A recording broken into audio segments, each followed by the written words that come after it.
Hello beautiful soul! Welcome back to my channel. This is my channel, Pro Japan, Kabayan Taurus. This reading is for you. Tingnan natin, tao na nakakonect sa'yo. Maraming salamat po na sa inyo. Sa mga gusto magpa-personal reading, pakicheck na lang po sa description below ang details. Maraming salamat sa aking mga subscriber, new subscriber, cross-watcher, at sa mga bagong pasok dyan, welcome na welcome kayo sa bahay ni Ate Aimee. Tingnan natin, ang tao na nakakonect sa'yo, single ka man, double, triple, bagong kakilala, hindi pa ganun katagal, or nakakausap man siya, or kung sino man siya. No, tingnan natin ang kanyang feelings, intention, behavior, your feelings, blockage, potential outcome mo this week, at saka ang advice ni Universe sa'yo this week. Tao na connect kay Taurus, lagi niyo tandaan na maaring ito is vice versa dahil hindi ko binanggit ang pangalan niyo. Tao na connect kay Taurus. Ano ang nararamdaman mo kay Taurus? Ay, baliktad ako. Tama ba ako? Ito pala ang baliktad sa akin. Okay. Nararamdaman niya sa iyo.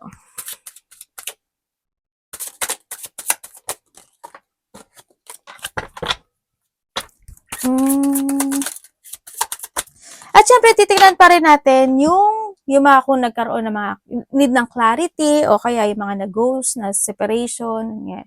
Tingnan natin kung ano mga message at saka yung mga gustong sabihin na hindi nasabi, no? Mo o siya. Tingnan natin mamaya. Okay. Ang message. Okay, feeling siya sa'yo. Bakit ganun? Feeling siya sa'yo, malungkot siya. Sa nakikita ko dito, yun na nakikita ko, they feeling, I don't know why, pero handun yung, nakakaramdam siya ng hindi stable situation. Siguro handun yung mahigpit ka ba, or naghihigpit ka ba, or hindi siya stable eh. Hindi ko lang alam why. Pero nandito si the Fool, no? Sa tingin ko, baka nag-away kayo. May mga sitwasyon na naramdaman niya kasi parang minsan siguro hindi kayo nagkakasundo or hindi mo siya naiintindihan o hindi kayo naiintindihan. Maring doon sa point na yon. Pero sinasabi naman niya dito na masaya siya kasi we have the 8 of Pentacles and the 4 of Wands, no? At masaya naman siya. You give your effort and hard work naman pagdating in this relationship, yung connection na ito, ang sinasabi dito.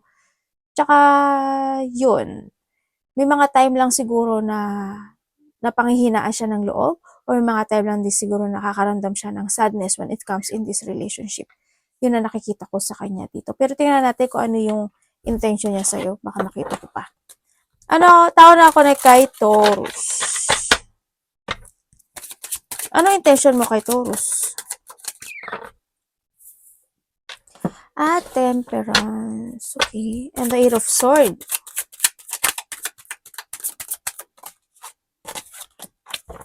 And the World.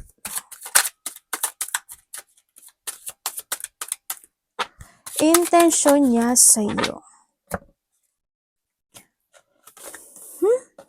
Totoo ba to? Okay, intention niya sa iyo. Huwag niyo na lang ipilit kung hindi niyo naman energy, ano? Dito sa sitwasyon to, meron tayo.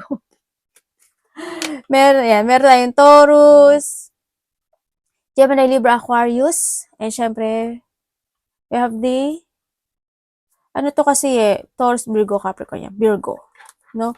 Well, kung ano mga element yan. Intention niya sa iyo. Handa naman yung, sa nakikita ko sa'yo, hindi siya gano'n na nagmamadali, no? Hindi siya nagra-rush for something when it comes dito sa relationship na to.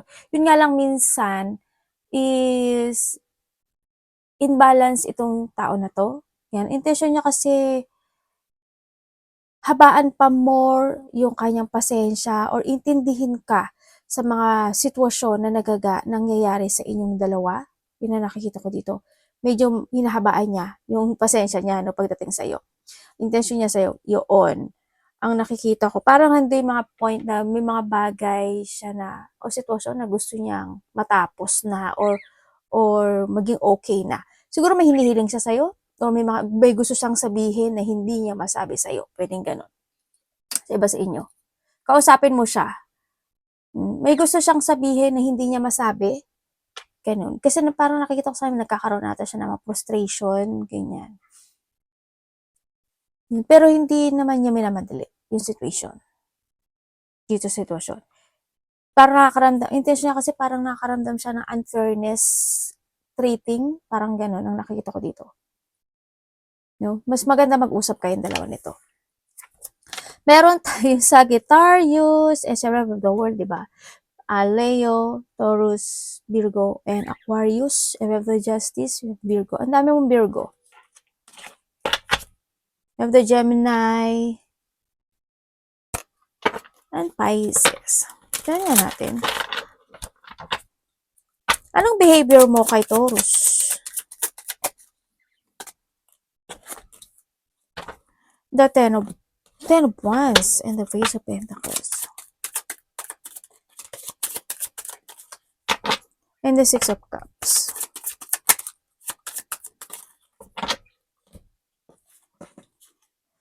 Behavior niya sa'yo,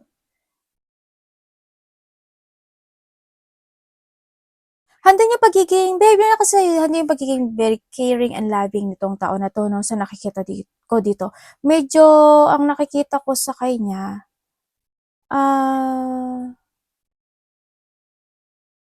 may mga bagay o sitwasyon siya na gusto niyang matapos or gusto niyang maging okay ang lahat. Yun ang nakikita ko dito. Kasi dito, ang behavior niya sa'yo parang, alam mo yung may mga situation from the past na maaring na pag-uusapan yung muli or may mga either there's a gusot man yan or may mga pangyayari na hindi naging maganda from the past na maaring gusto niyang matapos o gusto niyang mapag-usapan yung dalawa. Yun ang nakikita ko dito. Pero nandun naman yung pagiging caring and loving nitong tao na to, no? Sa nakikita ko sa kanya. Yun, may mga bagay lang siya na gusto niyang maybe there's a clarity, gusto niya ma-clarity or gusto niyang maayos na isang sitwasyon in life. Nandun kasi yung may mga sitwasyon from the past siguro na hindi pa totally natatapos. Yun. Behavior sa kayo siguro nandun din yung sa iba is they want to know what is in your heart or mind totally. Yun na nakikita ko sa kanya. No? Kasi kung titingnan ko siya dito, tsaka dito, nahandoon yung point na sabi ko, di ba parang mayroon siyang gustong ayusin or matapos sa sitwasyon. Nahandito rin siya sa sitwasyon na to. No? Yun, ang nakikita ko sa kanya. May gusto siyang malaman sa'yo or gusto niyang malaman yung kaloob-looban mo or may gusto siyang sabihin sa'yo na maayos or matapos or maisaayos yung lahat. Yun na nakikita ko sa kanya dito kasi tama dito kasi si Justice, no? Parang hindi siya full kasi ibig sabihin naandun din yung tao na to na they want to resetting a situation when it comes sa connection na ito. Siguro may mga bagay na gusto nang maging okay, maging maayos, na doon sa point na yun. Ako na nakikita sa kanya. Kausapin mo siya, kasi may sinasabi siya dito eh. Baka may mga bagay na hindi kayo napag-uusapan, di ba? May mga bagay na gusto niya ng clarity when it comes sa'yo. Ano ang nararamdaman mo, Taurus, sa tao na to? Ano nararamdaman mo sa tao na to? Taurus, ano nararamdaman mo sa tao na to? Ay, meron pala tayo dito na, gano'n din, Pisces, Cancer, Scorpio. And we have the Sagittarius. And syempre, Six of Cups is Scorpio. Nararamdaman mo is the Ace of Wands. Okay.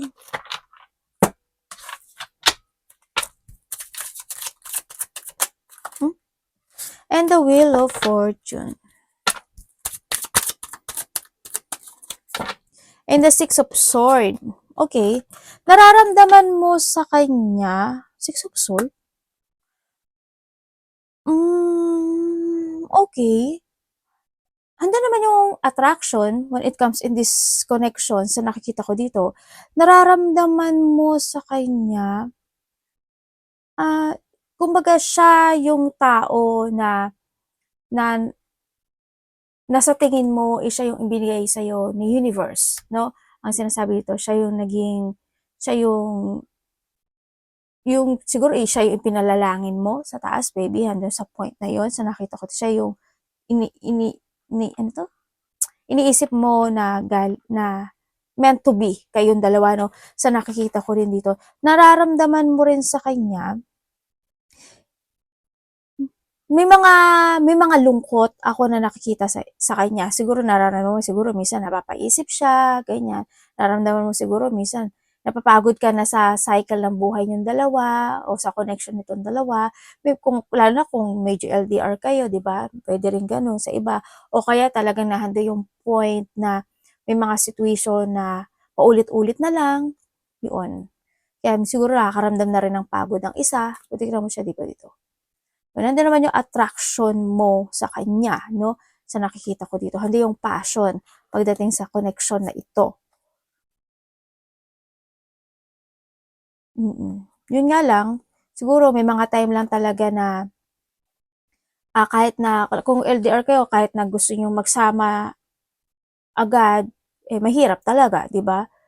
Kung kayo naman is magkasama nitong tao na 'to, hmm, nararamdaman mo siguro na nandun yung minsan napapagod na rin siya o nakikita mo na medyo parang pagod siya o kaya is may mga bagay siya na iniisip, mga gano'n. Tingnan natin yung blockage.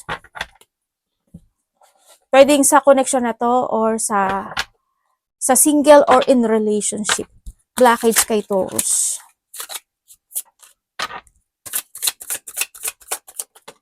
Okay, nararamdaman mo sa kanya siguro needs ka talaga niya because of something, 'di ba? Puwedeng sa pera, puwedeng sa sa love, sa love, 'no? Kung LDR kayo. Soulmate only. You have many soulmate who would be great for you. There's not just one. Ay, ano to? May third party sa iba? Or kasi dito si Universe, ay dito si Universe, si Wheel of Fortune, ibig sabihin, yung iba dito nagkaroon ng third party or iba dito is tuwing may makakakilala kayo is iniisip nyo na siya yung nag-soulmate mo na, no? Sa iba sa inyo. O, di ba na, we have the rejection. Yung iba dito is there's a age gap. Ay, oo nga, no? Ibig sabihin, yung iba sa inyo, nagkaroon ng third party or may connection sa iba. Tapos iba dito is, halimbawa, kung magkapareho kayo ng age nung una, tapos the second na naging karelasyon is medyo may gap na sa iba, no? O kaya kung single kayo is maaaring may makikilala kayo na may mas gap sa'yo na connection dito. Pero nandun yung rejection, ano? Kaya ang nakita ko dito is merong na-stuck. Okay. Ngayon nakita ko na. Okay, isa sa inyo nag-iisip na soulmate kayo.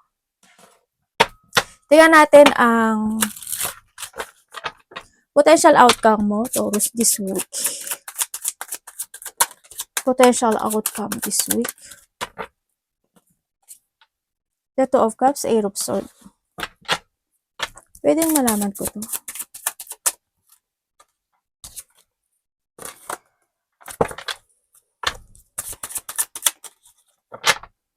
Okay, potential outcome mo this week.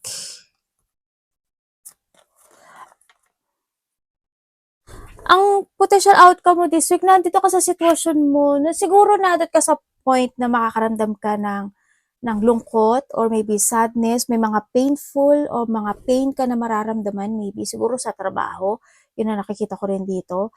And then also, pero ano yung pagiging, nagkakaroon ka naman ng strong personality. Then also, outcome mo din is, actually ito, teka natin, Eight of Swords, the Hermit kasi nandito. May konting loneliness lang siguro. Siguro it's more on tired talaga to, no? May konting loneliness, you're feeling lost, ganyan.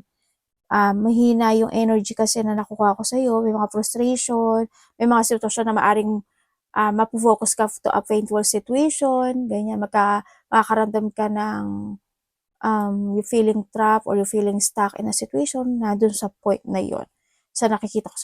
Iba naman sa inyo, siguro yung outcome nyo this week is may konting, hindi ka naman nagkukuripot sa nakikita ko to, but pipiliin mo na mag-yes or no ka sa sitwasyon.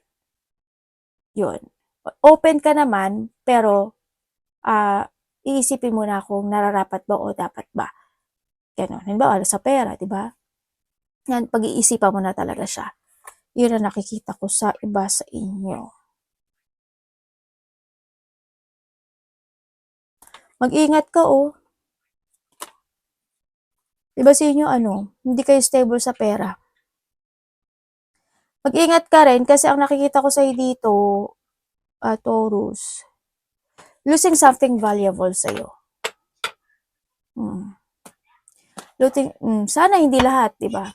Losing something valuable, kung ano man yan sa buhay mo, iba dito pwede mahuhulugan kayo ng mga gamit, mananakawan kayo, or any valuable na pwedeng mawala.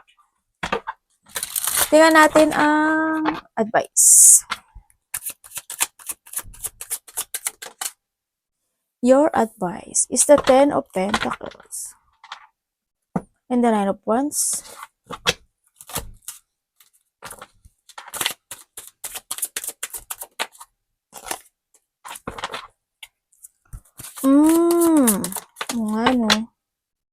Medyo hirap kayo sa pera. Okay, when it comes sa advice, mag-ingat ka sa pera mo, ha? Okay, when it comes sa advice, sinasabi ito na kailangan mo na daw na maghigpit more para magkaroon ng recovery in any situation of life. Pera, sarili, kung pagod ka, magpahinga ka, you need to recharge, rest, magbigay ka ng oras sa sarili mo, kailangan mo din minsan na mag-relax, at kailangan mo din ng mental peace. Iwasan mo yung mga burnout, anxiety, chaos, kanya, no? Huwag ka daw magpa-stagnant. You need to be strong and always have a purpose when it comes into your decision. Have a clear mind, ang sinasabi rin dito. Syempre, is mag-focus ka sa mga pangarap mo sa buhay. Kung may mga bagay o sitwasyon na kailangan i-reject, no? Ang sinasabi rin dito para magkaroon ng stability in life. Tingnan natin. Need na mga clarity sa mga na-goes, separation, or need na clarity sa connection ito, or tingnan natin kung anong mga message ang makuha natin. Kuha tayo ng tatlo. Taurus.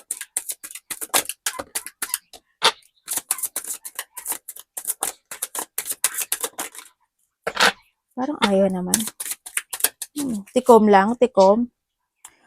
Okay, in their head, overtaking, stress out, spinning scenarios. Okay, ibig sabihin talaga, yung pagdating dito sa may mga iniisip talaga siya, no, na gusto niyang sabihin sa'yo. Nandito sa sitwasyon na back and forth, no, Taurus. Kaya nakikita ko sa kanya, medyo may iniisip na gusto niyang sabihin sa'yo, or maybe this is you, vice versa tayo. Kaya kung ako sa'yo, kausapin mo siya, no, may mga misunderstanding maybe, or gusto niya lang talagang sabihin yung nararamdaman niya, o may gusto siyang iparating sa'yo, no, sa iba sa inyo. And syempre, only when convenient, use for attention, emotional utility, no depth. Mukhang may problema rin siya sa pera, no, sa nakita ko ito, or pwede rin na sa trabaho, kung ano man ito. Or maybe this is you. Are you still there? I'm not coming tonight. Ay, baluga. Nako, kung may mga third party dyan, or siguro may mga tampuhan, ako na nakikita sa iba, no? Mag-usap kayo. Broken trust, lies, cheating, promises shattered. Oh my God. Yung mga past relationship dyan, yung may mga past relationship, medyo hindi rin talaga nagkaintindihan, ano? Sa nakikita ko dito, no? Yung mga hindi magkakaintindihan, nagkaroon ng mga broken trust talaga.